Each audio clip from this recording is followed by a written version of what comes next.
Boa noite a todos, que a paz do Senhor Jesus esteja com todos vocês. Hoje, queridos irmãos, eu vou ler para vocês do Evangelho segundo o Espiritismo de Allan Kardec. Eu vou ler Quem é minha mãe e quem são meus irmãos. Capítulo 14, página 144.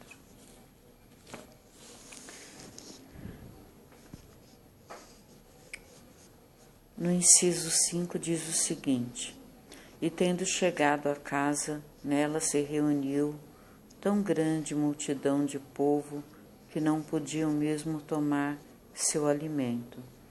Seus parentes, tendo sabendo disso, vieram para se apoderarem dele, porque diziam que ele havia perdido o espírito. Entretanto, sua mãe e seus irmãos, tendo vindo e ficando ao lado de fora, mandaram chamá-lo. Ora, o povo estava sentado ao seu redor. Ele disse: Vossa mãe e vossos irmãos estão lá fora vos chamando. Mas ele lhes respondeu: Quem é minha mãe e quem são meus irmãos? E olhando aqueles que estavam sentados ao seu redor, eis, disse: Minha mãe e meus irmãos, porque todo aquele que faz a vontade de Deus, este é meu irmão, minha irmã e minha mãe. Está em São Marcos, em São Mateus, que eu li recentemente para vocês. No inciso 6, diz o seguinte: certas palavras parecem estranhas na boca de Jesus e contrastam com a sua bondade e sua inalterável benevolência para com todos. Os incrédulos não deixaram de fazer disso uma arma, dizendo que ele próprio se contradizia. Isso, gente, é muito importante, inclusive está na Bíblia da Mulher, que eu estou lendo para vocês.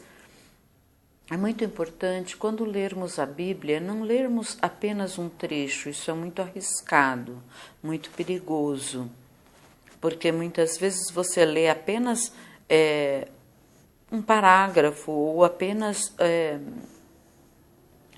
um parágrafo e você adota aquilo como verdade profunda e não é.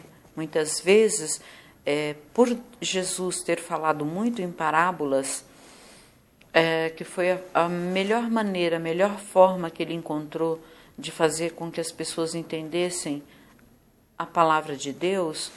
Então, as pessoas precisam ler um parágrafo inteiro, um capítulo inteiro, para poder entender o que ele quer dizer. Ler a parábola toda, para poder entender realmente o que Jesus quer dizer. Um fato irrecusável é que a sua doutrina tem por base essencial, por pedra angular, a lei de amor e de caridade. Vejam, um homem que tinha, dentro dos ensinamentos de Cristo, ele está todo baseado entre fé, amor e caridade. Sem caridade não há amor, sem caridade não há fé, sem caridade não há perdão. Então, um homem que baseou toda a sua vida nesses pilares, ele jamais iria abandonar sua mãe e seus irmãos. Não podia, pois, destruir de um lado o que estabelecia de outro, de onde é preciso tirar esta consequência rigorosa de que, se certas máximas estão em contradição com o princípio é que as palavras que se lhe atribuem foram mal expressadas, mal compreendidas ou não são dele.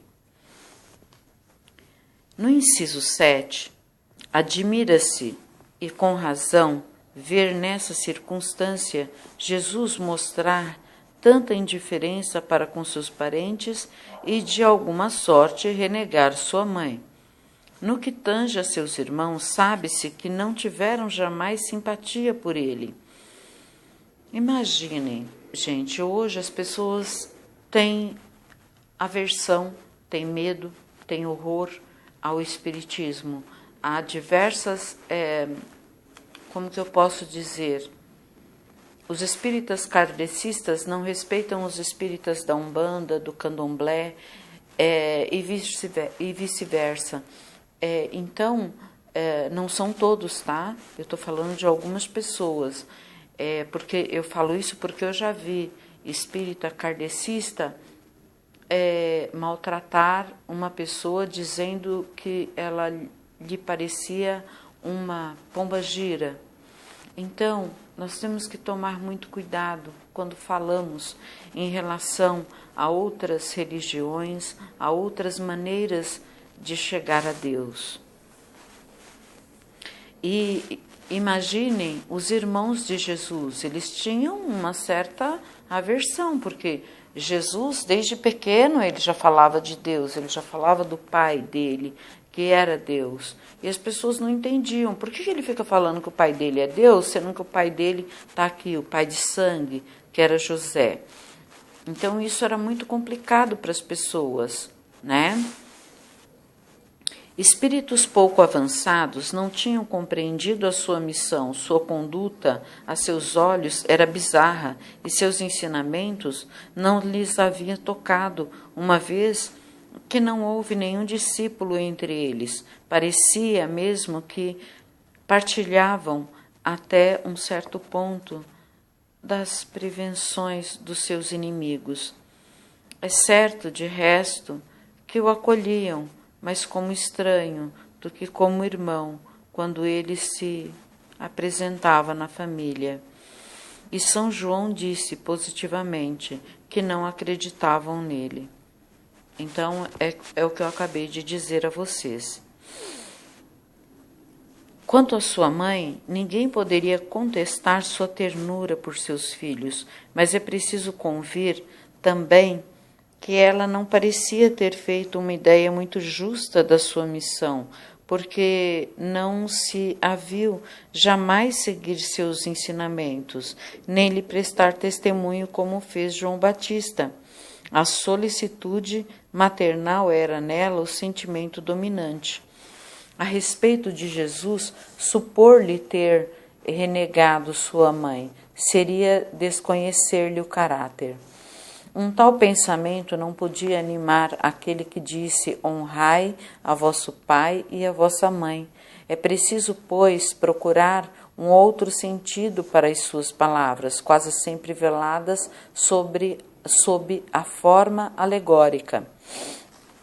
Jesus não negligenciou nenhuma ocasião de dar um ensinamento. Tomou, pois, a que lhe oferecia a chegada de sua família para estabelecer a diferença que existe entre o parentesco corporal e o parentesco espiritual. Então, queridos irmãos, nós precisamos entender, aqui no livro de Allan Kardec também fala de que Maria, mãe de Jesus, não participou muito da sua vida espiritual, mas Maria foi a primeira pessoa que disse a Jesus nas bodas de Caná, quando acabou o vinho, e ela falou para ele: filho, chegou a tua hora. E ele disse: ainda não é chegada a minha hora. E ela falou: vai e transforma a água em vinho, porque o vinho acabou. E Jesus, obediente à sua mãe, foi e fez o que ela havia dito. Então, de certa forma, Maria sabia sim da missão de Jesus e sabia também da sua missão, mas ela, como mãe e como toda boa mãe, sabe que tem que dar atenção a todos os filhos. Ela tinha que dar atenção a Jesus, seu filho que veio com uma grande missão à terra, e tinha que dar atenção aos outros filhos que ela teve com José. Então, é aquilo que o próprio Jesus falou.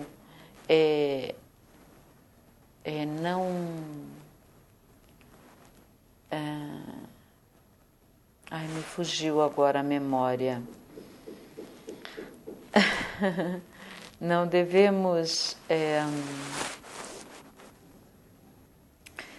devemos criticar ao outro, porque da mesma forma vai acontecer conosco. Não é bem esta palavra, mas eu não me lembro agora de forma alguma. Então, ao invés de ficarmos presos a esse momento em que Jesus tentou dar um ensinamento às pessoas que ali estavam ouvindo, nós devemos nos preocupar mais com o amor, o carinho, o afeto que Jesus tinha para com a sua mãe e seus irmãos e o seu pai José, que ele era um grande admirador de José, né? Jesus era filho de um carpinteiro, de um excelente carpinteiro, e Jesus seguiu a profissão do pai. Jesus só iniciou a sua vida espiritual já adulto. Antes ele já tinha feito algumas coisas, mas imaginem, se hoje nós ainda não temos, tem muita coisa que passa despercebido sem que nós registremos nas nossas vidas. Imagina na vida de Jesus há 2000 anos atrás. Eu fico pensando o que foi a vida do Filho de Deus aqui na Terra. E muita coisa ainda hoje estão sendo descobertas, muitos escritos, né? Então, eu acredito que muita coisa passou despercebido.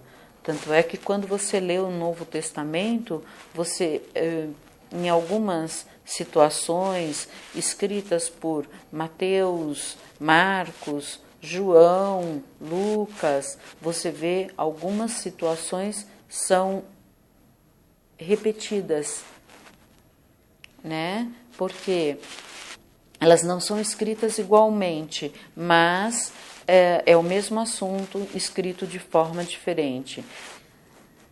Então, nós imaginamos o que deixou de ser escrito desde aquela época e que até hoje alguns historiadores trabalham sobre isso para desvendar muita coisa que até hoje não foi escrito, não foi encontrado, né? Lembrei-me da palavra que eu estava tentando falar. Não julgueis para não serdes julgado. Então, antes de ler uma parábola de Jesus e fazer julgamentos pré-conceituosos, o que é um pré-conceito? É o que nós vemos hoje entre preconceito, entre uma pessoa e outra, entre uma raça e outra. O pré-conceito é quando eu não conheço o conceito de determinada coisa. Então, precisamos ler, reler. Eu já li o Evangelho segundo o Espiritismo diversas vezes. A Bíblia Sagrada eu não li completamente ainda, porque são muitos livros e eu ainda vou levar um tempo. Aliás, eu talvez já tenha falado para vocês em algum dos meus áudios que eu só consegui entender a Bíblia Sagrada depois que eu li o Evangelho segundo o Espiritismo. Então, levamos anos para entender os ensinamentos de Cristo, muitos anos, né? E como o Evangelho segundo o Espiritismo é uma linguagem mais fácil de ser lida e compreendida, fica mais fácil depois você voltar na Bíblia, pegar o que está escrito aqui, o que Kardec traduziu para nós com tamanha facilidade, né? Porque há 200 anos atrás também não era tão fácil ler a Bíblia. E Kardec conseguiu pegar o melhor da Bíblia, que são os ensinamentos de Jesus, e traduzi-los para nós, com a ajuda dos Espíritos, é claro, mas ele o fez com maestria. Então é isso, meus irmãos. Essa leitura eu abri aleatoriamente e achei muito interessante, porque há poucos dias eu li, fiz uma leitura em Mateus que falava sobre essa mesma passagem de Jesus. E é interessante vocês fazerem essa relação entre a Bíblia Sagrada, o Antigo Testamento, o Novo Testamento e o Evangelho segundo o Espiritismo. Eu, por exemplo, vou revelar uma coisa para vocês. Quando eu era jovem, eu nasci em berço católico, meu pai era católico, minha mãe católica, minha mãe não sabia ler, mas o papai lia para nós e a mamãe entendia com uma facilidade magnífica e nos ajudava a ser pessoas melhores. Então, os dois nos ensinaram muito sobre a vida de Jesus. E isso foi muito bom para a minha educação, para a minha formação como ser humano, foi muito bom para educar os meus filhos. Também eduquei os meus filhos dentro da Igreja Católica. Hoje somos evangélicos, os meus filhos são evangélicos, meus netos, mas todo o ensinamento que eu recebi dos meus pais na Igreja Católica, no kardecismo, na Umbanda e hoje para a pessoa que eu sou hoje como evangélica, como crente, porque crente, na verdade, isso aprendi com meu pai, tá, gente? Ser crente é todo aquele ser humano que acredita em Deus. Então, você pode ser católico e ser crente, você pode ser evangélico e ser crente, você pode ser da Umbanda e ser crente, você pode ser kardecista, espírita kardecista e ser crente, e você pode ser do candomblé e ser crente, ou de qualquer outra religião e ser crente, né? Até porque não são só essas religiões que existem no mundo todo. Existem muitas outras religiões, filosofias de vida, que na verdade servem como apoio para vivermos nesse mundo, porque nós não nascemos com... como que eu posso dizer... Quando você compra um objeto, ele vem com um manual. Nós não nascemos com manual. Então, o melhor legado que Jesus podia deixar para nós e que foi escondido por muitos anos, por séculos e séculos, foi a Bíblia Sagrada. E mesmo assim há estudos que dizem que ainda faltam algumas coisas ou que foi colocado somente o que era interessante para que nós soubéssemos. Mas as pessoas hoje, no século XXI, já têm entendimento, já têm conhecimento para poder ler diversos livros. A leitura, gente, ela é dignificante. Assim como o trabalho dignifica o homem, a leitura dignifica as pessoas. Bom, queridos irmãos, por hoje é só. Fiquem com Deus, que a paz do Senhor Jesus esteja com todos vocês.